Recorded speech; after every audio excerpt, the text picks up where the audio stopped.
Charles Ives' practical musical experience encompassed everything from the public celebratory music of the bandstand, including the most familiar patriotic songs and a wide range of Protestant church hymns, which he performed as a professional organist already as a teenager. The integration of the American vernacular tradition with the most exalted of European approaches would inform all of Ives' music, from his most conservative early works to the most outlandish, unperformable, even unwritable pieces, like the Universe Symphony, a vast unfinished experiment that occupied his later years. Of his Fourth Symphony, the composer wrote, "The aesthetic program is that of the searching questions of what and why, which the spirit of man asks of life." This is particularly the sense of the Prelude. The three succeeding movements are the diverse answers in which existence replies. The first movement is a short introspective prelude. The second is the raucous comedy, corresponding to a scherzo. The third is a fugue, marked Andante moderato, and the finale is Largo maestoso. Each of the movements has as its core a different hymn tune. Watchman in the first movement, Beulah Land in the second, Missionary Hymn in the third, and Nearer My God to Thee in the fourth. This latter hymn also seems to be the conclusion toward which, through subtle foreshadowing, the whole piece tends. The orchestra is a large one, with several features to point out. A chorus is present in the first and last movements, and there's a significant role for a solo piano. This is joined by two players performing four hands on another piano as part of the orchestral body, as well as an optional piano tuned a quarter tone sharp. In addition, Ives calls for Vox Angelica ensembles, 2 violins, viola, and harp in the first movement, and 5 violins with 2 harps in the finale. Also in the finale is a separate offstage battery unit of percussion. Saxophones are optional. For its March 2009 performances, the BSO will be using 2 players performing on alto, tenor, and baritone saxophones.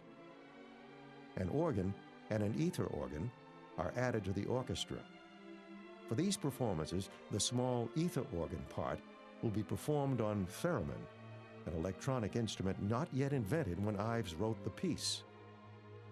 The first movement prelude begins with a foreboding bass passage in the piano and low strings, after which one can hear the quiet Vox Angelica ensemble.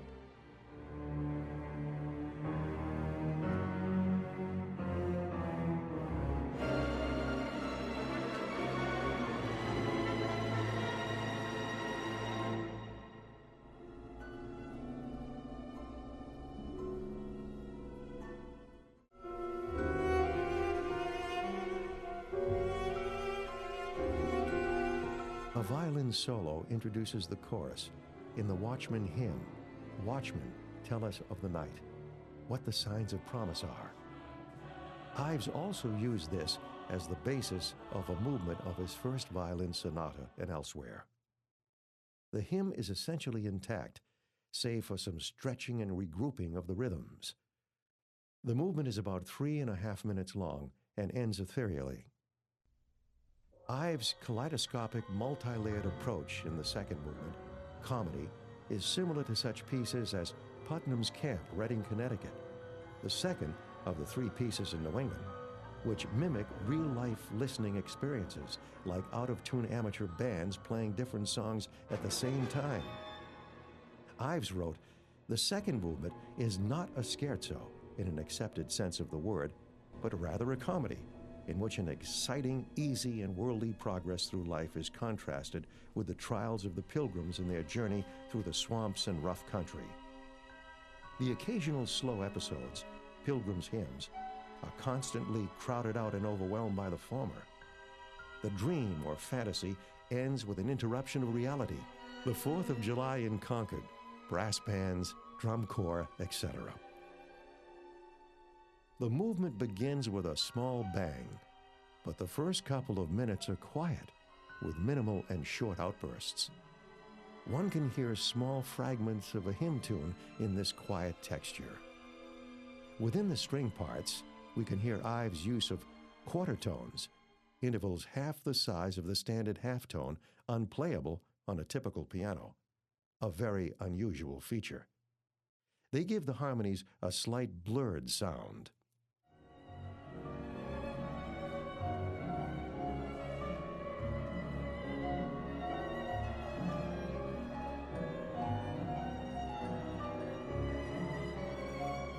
Beginning with a gradual increase in piano activity just after the 2-minute mark, a deluge in the exuberant music of the winds, brass, and percussion completely swamps the strings.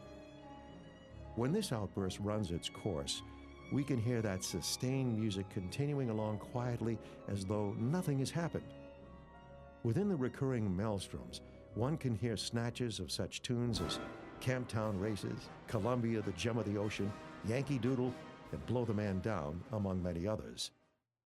A miniature parlor room violin recital, with in the background an extra piano tuned a quarter tone sharp, brings calm before a final outburst, 4th of July.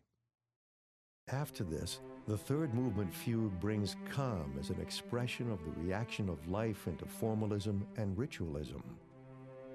The fugue theme, first in the cellos, is the tune of the missionary hymn, From Greenland's Icy Mountains, from India's Coral Strand. Ives had set this tune as a fugue already in his String Quartet No. 1, dating from 1896 and in other works. After excursions through several keys, the hymn tune All Hail the Power enters in the solo trombone in counterpoint to the missionary hymn. A climax is interrupted by the big sound of the organ, before further development of the intertwined motives continues with the organ supporting the orchestra. The trombone solo near the end of the movement is from the well-known Joy to the World from Handel's Messiah, Let Heaven and Nature Sing. Ives wrote, "The last movement is an apotheosis of the preceding content in terms that have something to do with the reality of existence and its religious experience."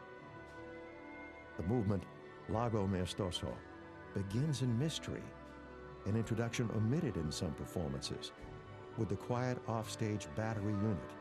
The opening of the first movement is restated. As in the second movement, there are multiple distinct layers to much of the finale. Its cantus firmus, the thread that runs throughout and binds the whole together, is the hymn, Nearer My God to Thee. One encounters the opening motif from Beethoven's Fifth Symphony, also prominent in the Concord Sonata, and other recognizable fragments of tune. Following the climax, a coda-like passage is enriched by the return of the chorus, singing wordlessly the chorus of Nearer My God to Thee, a catharsis to the intense questions raised in this epic work.